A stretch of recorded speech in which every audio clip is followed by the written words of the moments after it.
Selamat malam, jumpa lagi dengan Pak Git. Kita telah mendapat berita dari sidang isbat ya.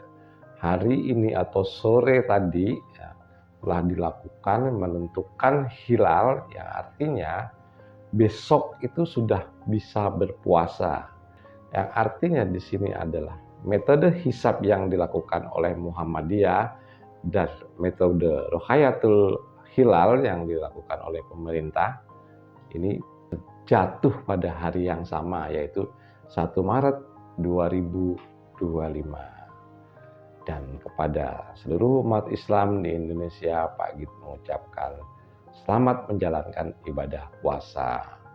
Pada awal-awal puasa atau seperti malam ini gitu ya, kan awal taraweh gitu ya.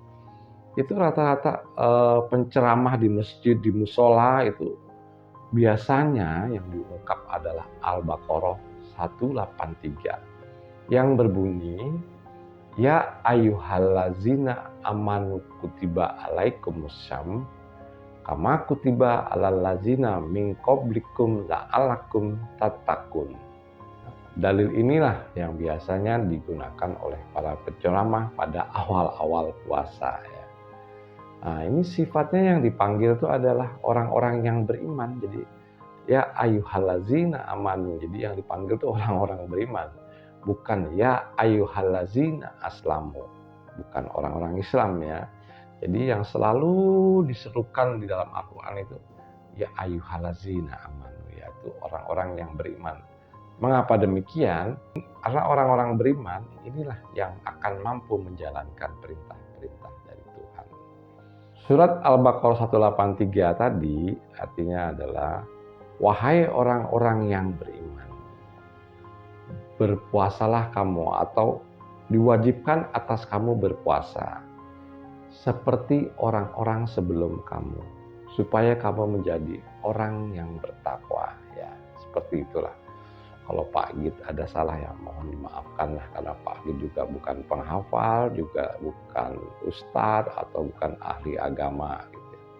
Tapi dalam hal ini Pak Git itu akan mengambil atau mencari hikmah ya.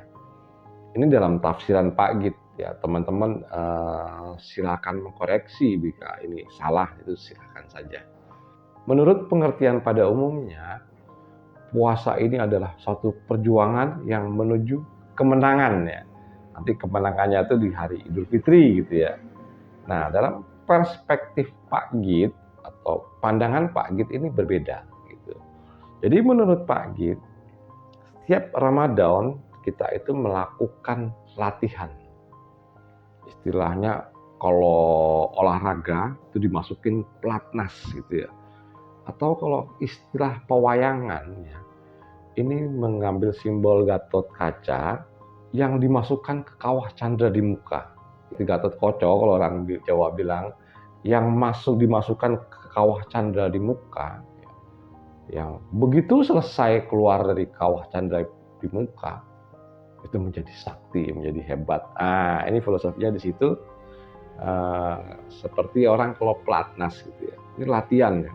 Nanti pertandingannya setelah dari pelatnas tersebut. Nah, kalau kedua hal ini dianalogikan ke puasa ya. Jadi dalam Ramadan ini kita tuh latihan mengekang hawa nafsu, termasuk berucap, berpikiran dan bertindak itu kita mengontrol diri.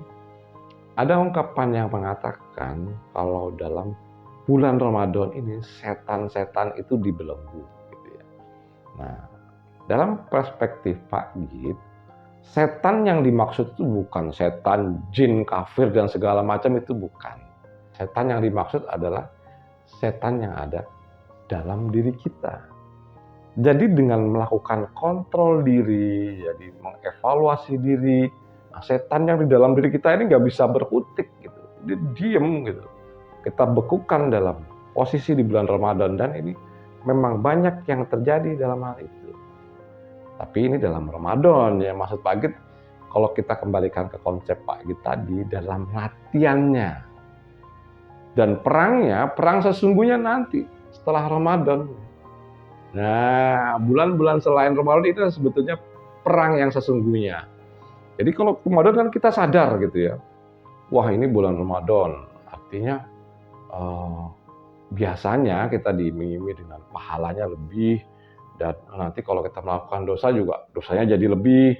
Jadi mental-mental ini menurut Pak Git dalam pengolahan rohani, nah ini mestinya udah dikurangi. Jadi kita melakukan hal ini bukan karena mental upah ya. Kalau tadi ada pahala, ada dosa, itu menurut Pak Git adalah mental upah gitu ya. Jadi doktrin ini kalau sampai sudah pada tingkatan beriman, itu sudah lepas. Jadi kita melakukan hal ini pun karena kebutuhan kita. Kadang-kadang kalau ada orang beranggapan ini bulan puasa, jadi jangan bohong. Loh, berarti kalau nggak bulan puasa boleh bohong. Ya, ini balik lagi ke tadi ya. Jadi ini buat latihan, ya di bulan puasa ini buat latihan. Hasilnya tuh nanti kelihatan di akhir puasa atau setelah puasa. Menurut Pak Git, kan ada cerita ya, kalau Rasulullah itu atau Nabi Muhammad itu pada saat menjelang akhir-akhir bulan Ramadan kan menangis. Beliau itu menginginkan atau merindukan kondisi bulan Ramadan. Pada saat itu orang-orang membelenggu atau mengontrol setan yang disebut hawa nafsu ya, seperti itulah gitu ya. Jadi dikontrol semua oleh logika kita, yang itu sebetulnya adalah latihan.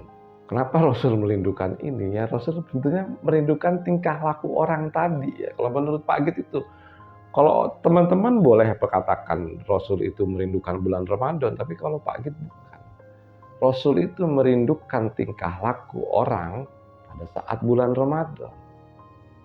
Jadi untuk mengantisipasi ini atau menyatakan hasil dari latihan kita puasa tadi berhasil atau tidak, nah besok tuh setelah Idul Fitri. Setelah Idul Fitri itu apakah tingkat keimanan kita bertambah menjadi takwa atau ya masih segitu-gitu aja, nanti terlihat di situ. Ada perubahan atau tidak gitu ya. Hasil latihan tadi ya, kalau di pelatnas itu dipertandingkan lah gitu, itu kelihatan nanti hasilnya. Ya ini nggak jauh beda dengan puasa tadi ya menurut Pak Git. Inti dari permasalahan ini atau hikmah puasa yang Pak Git sampaikan ya, atau menurut persepsi Pak Git ya seperti itu teman-teman. Bulan Ramadan ini adalah latihannya.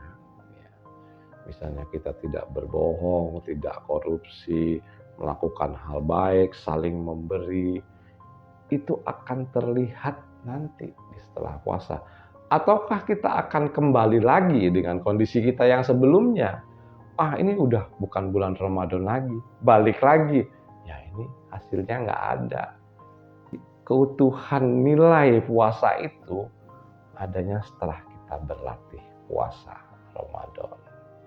Jadi yang Pak Git ungkap tadi itu nilainya filsafat gitu, nilainya nilai filosofi. Jadi bukan letterleks yang sebenarnya. Dan ini pun tidak pada umumnya dikemukakan para penceramah.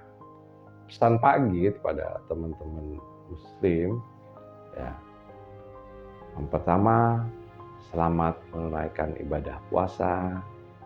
Kemudian yang kedua, beragamalah tetap menggunakan logika. Oke teman-teman, menurut Pak Git cukup sekian dan terima kasih.